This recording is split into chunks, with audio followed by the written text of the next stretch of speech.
বন্ধুরা, আজকে আমি মটন রান্না করব। এখানে 1.5 কিলো মটন আছে। তা কীভাবে রান্না করতেছি তোমরা দেখতে থাকো। কড়া গরম হয়ে গেছে, এখানে দিয়ে দেব তেল।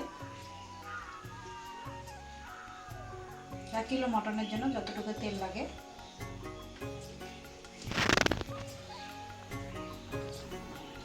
তেল গরম হয়ে গেছে, এখানে ঘি দিয়ে দেবো 2টা এলাচ। গরম হয়ে গেছে, এখানে দিয়ে দিলাম 2টো তেজপাতা, তারপরে দিব কাটা পেঁয়াজ, তার সঙ্গে কয়েকটা রসুনের কোয়া দিয়ে দেবো। তারপরে মাংসটা ঢেলে দেবো।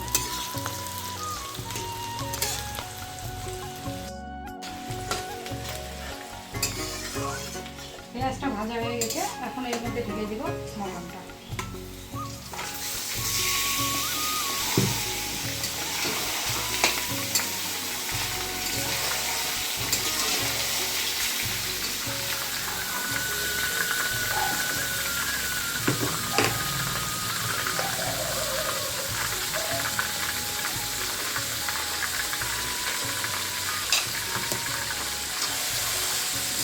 এখন মাংসটা ভাজা ভাজা করবো একটু, এর থেকে জল বেরোবে, এই জলেই মাংস কিছুটা সিদ্ধ হয়ে যাবে।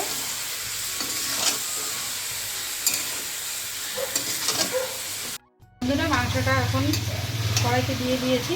এখন লবণ হলুদ দেওয়ার পর এখন মাংসটা ঢেকে দিব একটু সিদ্ধ হওয়ার জন্য। জলটা শুকিয়ে গেছে, এখন আমি মশলাটা দিয়ে দেব। এখানে মশলা করা আছে জিরে, আদা, রসুন, শুকনো লঙ্কা আছে, আর কাশ্মীরি রেড চিলি দিছি একটু কালারের জন্য।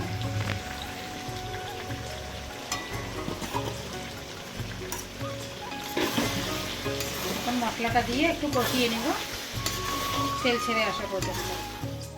মাংসটা কষানো হয়ে গেছে, তেল ছেড়ে দিয়েছে। এখন ঝোলের জন্য জল দিয়ে দেবো, গরম জল দিয়ে দেবো। জলটা গরম দিয়ে দেবো যাতে টেস্টটা ভালো আসে রান্না।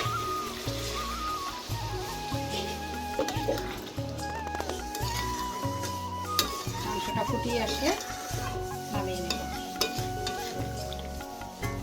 মটনটা হয়ে গেছে, এখন গরম মশলা দিয়ে নামিয়ে নেব।